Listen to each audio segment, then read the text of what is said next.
നമസ്കാരം. എല്ലാ സജ്ജനങ്ങൾക്കും സന്ധ്യാദീപത്തിലേക്ക് സ്വാഗതം.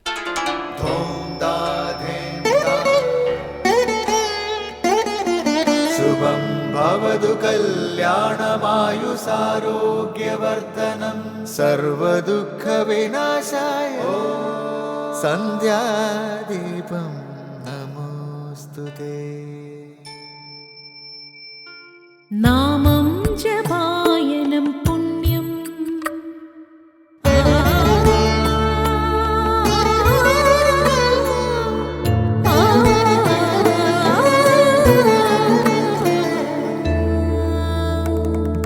നാമം ജപായനം പുണ്യം നിരുപമദീപാങ്കുരം പോലെ സ്വരശ്രുതിലയവരമതുലം ദീവാങ്കണം മോക്ഷസംഗീതസാരം നീളും വഴിത്താരയിൽ ജീവതാരം മന്ത്രാലാപം മായാവിൻ നിൻ പ്രസാദം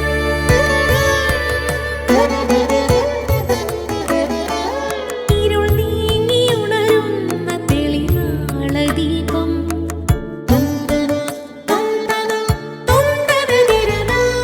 ഇരുൾ നീങ്ങിയുണരുന്ന തെളിനാളദീപം പ്രണവാമൃതം ചൊരിയുന്ന ദീപം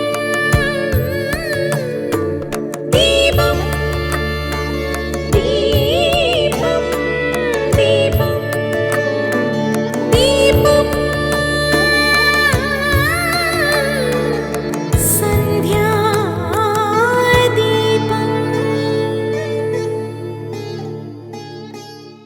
മഹാത്മാക്കളായ ഗുരുക്കന്മാരുടെ ജീവിതം തന്നെയാണ് അവരുടെ സന്ദേശം.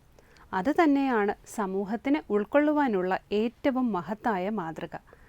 സമൂഹത്തിൻ്റെ താളലയം നിലനിർത്തുന്നത് അതാണ്. മറ്റ് രാജ്യങ്ങളെക്കാളും ഭാരതത്തിൽ ഇന്നും കുടുംബ ബന്ധങ്ങളും മൂല്യങ്ങളും നിലനിൽക്കുന്നത് മഹാത്മാക്കളുടെ ജീവിതം പ്രചോദനമായതുകൊണ്ടാണ്. സത്യം വദ, ധർമ്മം ചര, മാതൃദേവോ ഭവ, പിതൃദേവോ ഭവ, ആചാര്യദേവോ ഭവ എന്നൊക്കെ അവർ ഉപദേശിക്കുക മാത്രമല്ല, സ്വയം ജീവിച്ച് കാട്ടുകയും ചെയ്തു. ഭരണാധികാരികളെ കണ്ടല്ല, ആ മഹാത്മാക്കളെ കണ്ടാണ് ജനങ്ങൾ മൂല്യങ്ങൾ ഉൾക്കൊണ്ടത്.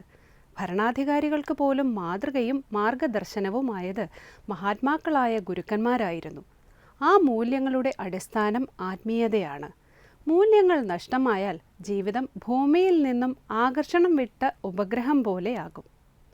തുടർന്ന് ശ്രീ കാവാലം ശ്രീകുമാർ മനീഷ പഞ്ചകം ആലപിക്കുന്നത് കേൾക്കാം.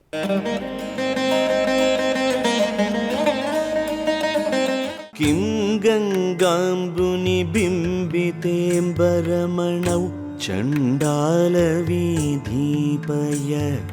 പൂരേവാന്തരമസ്തി കാഞ്ചന ഘടീമൃത് കുംഭയോർവാംബരേ പ്രത്യഗ് വസ്തുനി നിസ്തരംഗ സഹജാനന്ദാവബോധാംബുധൗ വിപ്രോയം ശ്വപജോയമിത്യപി മഹാൻ കോയം വിഭേദഭ്രമഃ കിം ഗംഗാംബുനി ബിംബിതേംബരമണൗ ചണ്ഡാലവീധീപയ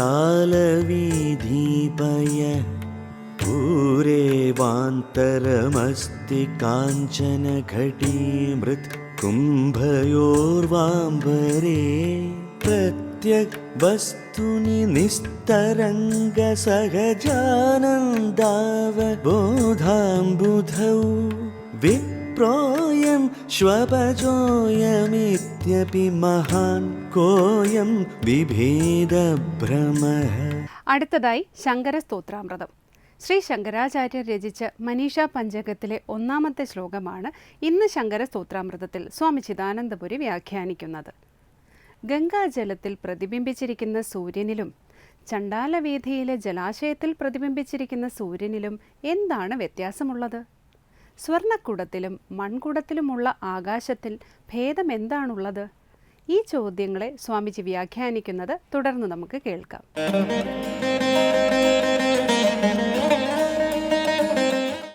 ഓം ഗുരുർബ്രഹ്മാ ഗുരുർവിഷ്ണു ഗുരുർദേവോ മഹേശ്വരഃ ഗുരു സാക്ഷാത് പരം ബ്രഹ്മ തസ്മൈ ശ്രീ ഗുരവേ നമഃ.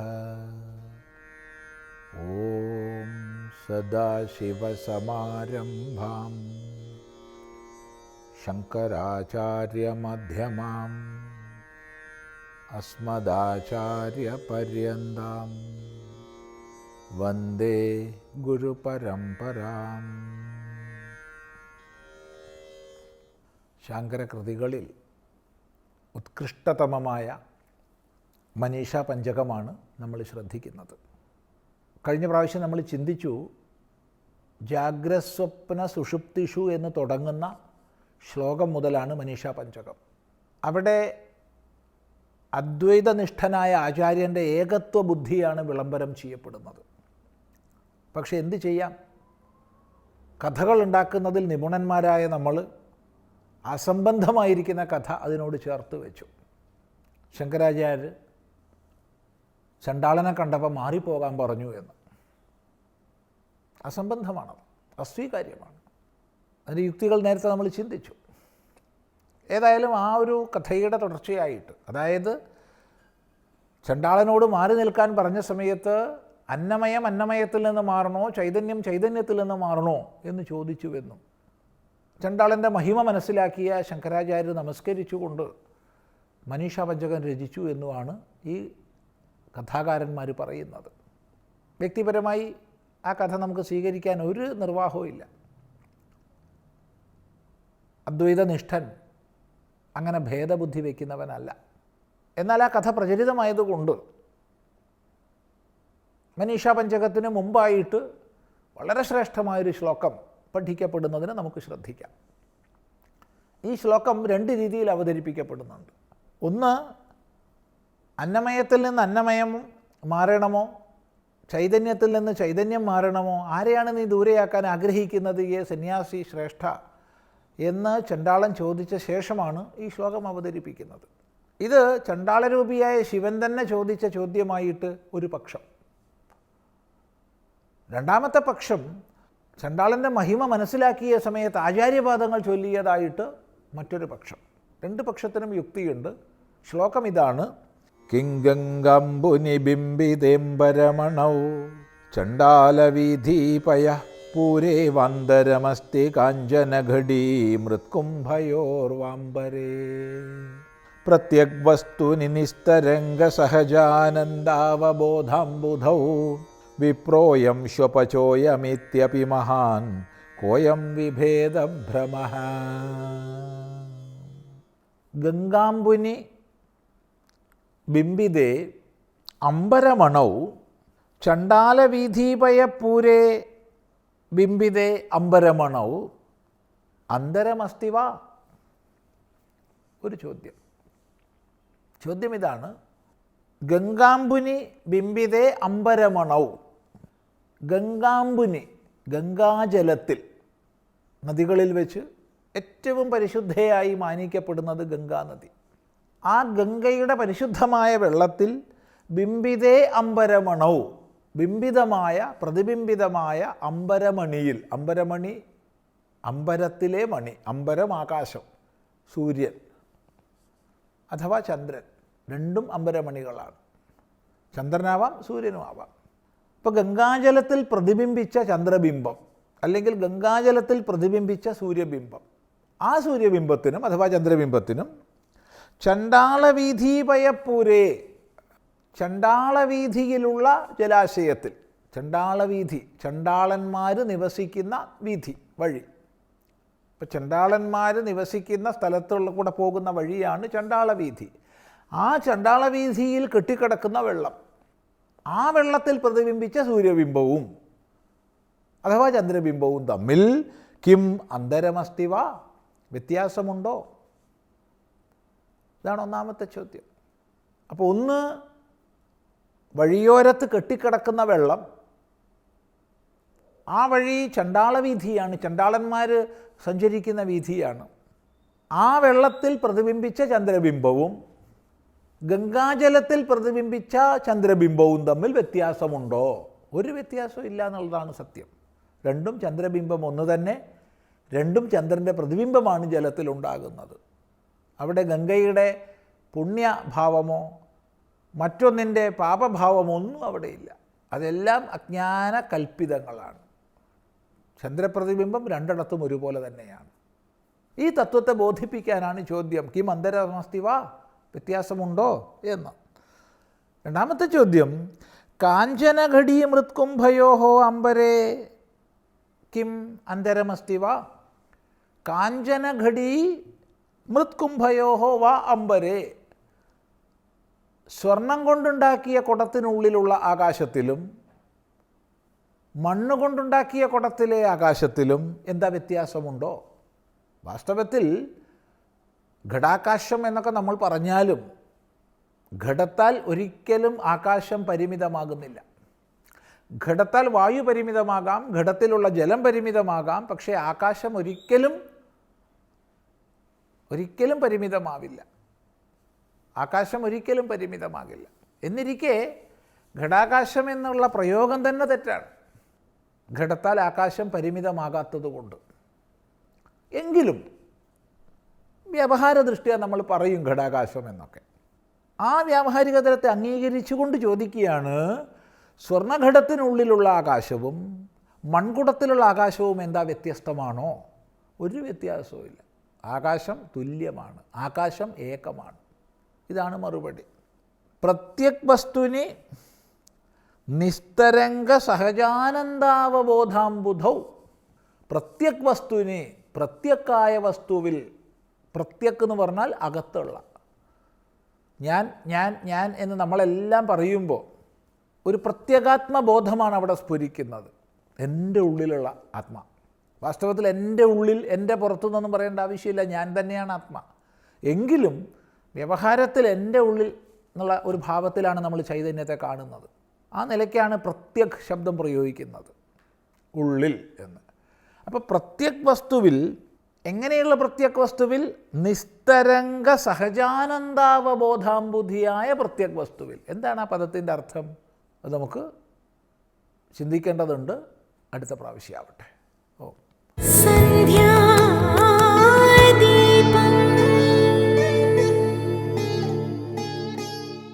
അടുത്തതായി സനാതനധർമ്മം.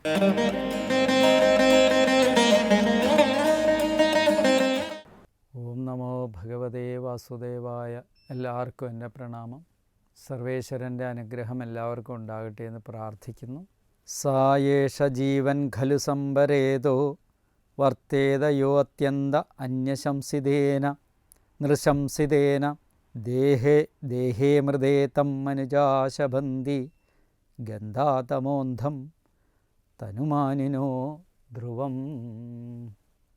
അത്യന്ത നൃശംസിതേന, ക്രൂരമായിരിക്കുന്ന കർമ്മം കൊണ്ട്, പ്രവൃത്തി കൊണ്ട്, യഹ യാതൊരുവൻ, വർത്തേത വർത്തിക്കും, സായേഷ ഈവൻ, ജീവൻ ജീവിച്ചിരിക്കുന്നവനായാലും, സംബരേത ഖലു മരിച്ചവൻ തന്നെയാണ്.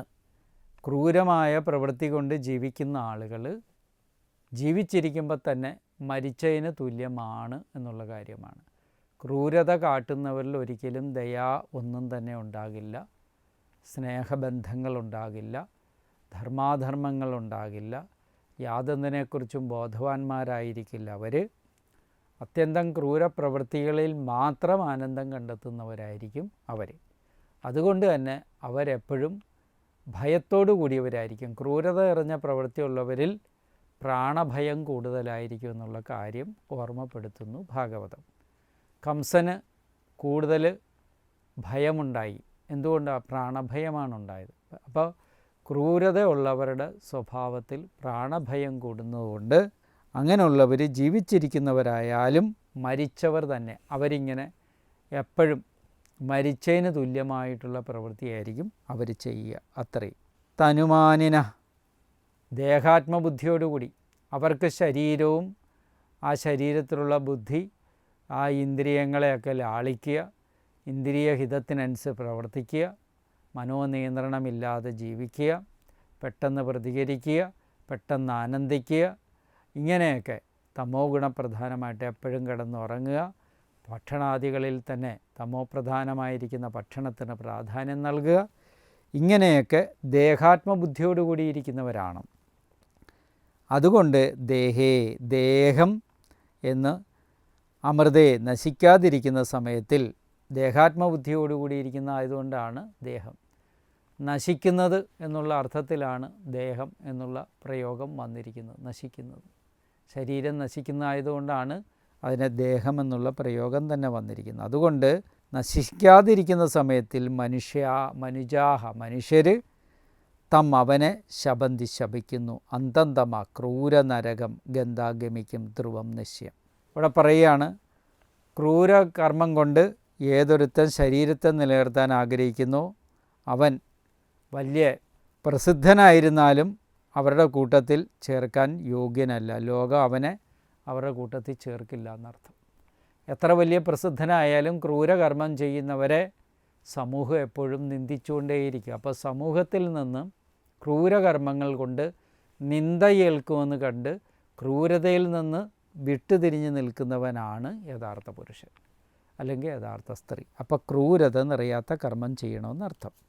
പിന്നെ അതിനാൽ ജീവിച്ചിരിക്കുന്നവനാണെങ്കിലും ഇങ്ങനെ നിന്ദിതമായിരിക്കുന്ന വാക്കുകൾ കേട്ട് അവനൊരു സ്വസ്ഥതയില്ലാതെ മരിച്ചതിന് തുല്യമായിട്ട് അവൻ ജീവിക്കും. പിന്നെ ഈ എന്തുകൊണ്ടാണ് ഇത്ര ക്രൂരകർമ്മങ്ങൾ ഒരാൾ ചെയ്യുന്നതെന്ന് ചോദിച്ചു കഴിഞ്ഞാൽ, എന്താണ് ഒരു മനുഷ്യനെ ക്രൂരകർമ്മത്തിന് പ്രേരിപ്പിക്കുന്നത്? അതാണ് അടുത്ത ചോദ്യം. അതിന് ഏറ്റവും പ്രധാന കാരണം ദേഹാത്മബുദ്ധിയാണ്. ഈ ശരീരാഭിമാനികൾക്കാണ് ക്രൂരകർമ്മം ചെയ്യാൻ എപ്പോഴും പ്രേരിപ്പിക്കുന്നത്. എപ്പോഴും തൻ്റെ ശരീരത്തിൻ്റെ സംരക്ഷണം, തൻ്റെ ശരീരത്തിന് കേടുപാടുകൾ കൂടാണ്ടിരിക്കുക, തൻ്റെ ശരീരം രോഗഗ്രസ്തമാകാണ്ടിരിക്കുക, തൻ്റെ ശരീരത്തിന് യാതൊരുവിധ ദോഷങ്ങളും വരാണ്ടിരിക്കുക. ഇങ്ങനെ ശരീരാഭിമാനിയായിട്ടിരുന്നുകൊണ്ട് സംരക്ഷണത്തിൽ മാത്രം ജാഗ്രത പുലർത്തിക്കൊണ്ട് ജീവിക്കുന്നവർ അഭിമാനികളാണ് ഈ ക്രൂരകർമ്മത്തിന് ചെയ്യാൻ ഇടവരുന്നവർ എന്നാണ് പറയുന്നത്. ഇനി ഈ ക്രൂരകർമ്മം ചെയ്യുന്നതിൻ്റെ ഫലം എന്താണ്? അതിന് വല്ല പ്രത്യേകതയുണ്ടോ? ആ ഫലം അതിനിന്ദ്യമായ ഫലമാണ്. സമൂഹം അതിനിന്ദ്യമായിട്ട് അവനെ നിന്ദിച്ചുകൊണ്ടേയിരിക്കും. അപ്പോൾ ഈ ജനങ്ങൾ തന്നെ പറയും, എന്താ പറയുക, ഈ മഹാഭാവി, ഈ ക്രൂരകർമ്മങ്ങൾ ചെയ്യുന്നവൻ, ഈ നിന്ദ്യകർമ്മങ്ങൾ ചെയ്യുന്നവൻ എന്തിനിങ്ങനെ ജീവിച്ചിരിക്കുന്നു? നമ്മളുടെ സമൂഹത്തിൽ ഇപ്പോൾ എത്രയോ വിഷയങ്ങൾ നമ്മൾ കാണുന്നുണ്ട്. ചിലരെ അതിക്രൂരമായ ഭാഷയിൽ പൊതുസമൂഹം നിന്ദിച്ചുകൊണ്ടിരിക്കുകയാണ്. ഇയാൾക്ക് കാലനില്ലേ, ഇയാൾക്ക് മരിച്ചുകൂടെ, ഇയാൾ ജീവിച്ചിരിക്കുന്നതുകൊണ്ട് എന്താ പ്രയോജനം എന്ന് പറയുക. അപ്പം ഇയാൾ മരിക്കുന്നതിനും കുറച്ച് മുമ്പേ മരിക്കുകയാണെങ്കിൽ അത്രയും ഉത്തമം എന്ന് പറയും. അപ്പം പാപകർമ്മത്തിൻ്റെ ഫലമാണ് ഈ നിന്ദിതമായ വാക്കുകൾ ഓരോരുത്തരും പറയുന്നതും അതിനെ കേൾക്കാനും അതേപോലെ അതിനെ പ്രാപിക്കാനും ഇടവരുന്നത് എന്നുള്ള കാര്യമാണ് ഇവിടെ പറഞ്ഞിരിക്കുന്നത്. ഇനി ഇതി ഘോരധമാദ്ഭാവാത് സന്നിവൃത്തസ്വയം പ്രഭു ആസ്തേ പ്രതീക്ഷാം തജ്ജന്മ ഐരേർവൈരാനുബന്ധകൃത്. ഇപ്രകാരം ഘോരതമാത് ഏറ്റവും ക്രൂരമായിരിക്കുന്ന ഭാവാത് സങ്കല്പത്തിൽ നിന്ന്, ഇപ്രകാരം ക്രൂരമായിരിക്കുന്ന സങ്കല്പങ്ങളൊന്നും ഭാവനകളൊന്നും മനസ്സിലുണ്ടാകാണ്ടിരിക്കുക. സന്നിനിവർത്ത, അതിൽ നിന്ന് നിവർത്തിച്ചവനായ സ്വയം പ്രഭു രാജാവ് ഹരേഹേ, ഹരിയുടെ വൈരാനുബന്ധത്തെ ചെയ്യുന്നവനും തജ്ജന്മ, അവൻ്റെ ജന്മത്തെ പ്രതീക്ഷിക്കുന്നവനുമായിട്ട് ആസ്തേ വസിക്കുന്നു. ഏറ്റവും ക്രൂരമായിരിക്കുന്ന ഗർഭിണീവധരൂപമായിരിക്കുന്ന കർമ്മത്തിൽ നിന്ന് പിന്തിരിഞ്ഞിട്ട് ഇനി ദേവകിയെ അങ്ങ് കൊന്നുകളഞ്ഞാലോ, അപ്പം പിന്നെ അവരുടെ ഉദരത്തിൽ വളരുന്ന കുഞ്ഞങ്ങനെ എന്നെ കൊല്ലും എന്നുള്ള ചിന്തയാണെങ്കിൽ അതിനെപ്പോലും ത്യജിച്ചിട്ട് ശാന്തനായിട്ട് എന്തിനാണ് അവളെ കൊല്ലുന്നതെന്ന് വിചാരിച്ചിട്ട് ഞാൻ അഹംഭാവത്തോടുകൂടി ഹരിയെ മാത്രമാണ് എൻ്റെ വൈര്യമായി ഭവിച്ചിരിക്കുന്നത്, ദേവകിയല്ല എന്ന് വിചാരം ചെയ്തുകൊണ്ട് എപ്പോഴാണ് ഗർഭത്തിൽ നിന്ന് കുട്ടി പുറത്തേക്ക് വരുന്നത് അപ്പോഴവനെ ഹനിക്കണമെന്നുള്ള വിചാരത്തോടുകൂടി പ്രസവിച്ച ഉടനെ കുട്ടിയെ ഹിംസിക്കാമെന്ന് വിചാരം ചെയ്തുറപ്പിച്ച് ഭഗനിയെ കൊല്ലണ്ടെന്ന് തീരുമാനിച്ച കംസൻ്റെ അതിക്രൂര സ്വഭാവത്തെയാണ് ഭാഗവതം ഇവിടെ വെളിപ്പെടുത്തിയത്. ഈ ശ്ലോകത്തിലൂടെ അതിക്രൂര സ്വഭാവം ശരീരാഭിമാനം കൂടുന്നവർക്ക് വരാമെന്നുള്ള കാര്യം ഓർമ്മപ്പെടുത്തുന്നു. ആ ശരീരാഭിമാനത്തെ കുറച്ച് ഭഗവതർപ്പണ ബുദ്ധിയോടുകൂടി ജീവിക്കാൻ എല്ലാവർക്കും സാധിക്കട്ടെ. നമസ്കാരം.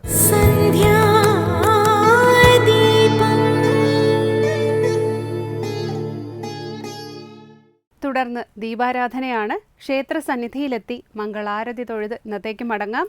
എല്ലാവർക്കും നമസ്കാരം.